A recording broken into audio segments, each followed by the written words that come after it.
Okay, 9:30 in the morning. I'm gonna release young birds from a 10-mile distance. Today is the 21st of November. Let's see how long it takes them to get home.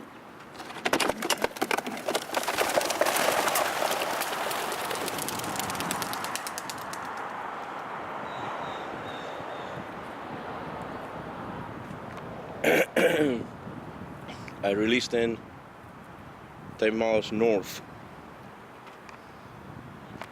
Look at all of them together there,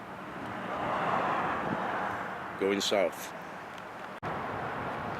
I was about to leave, but they came north a little bit. They're still in the area.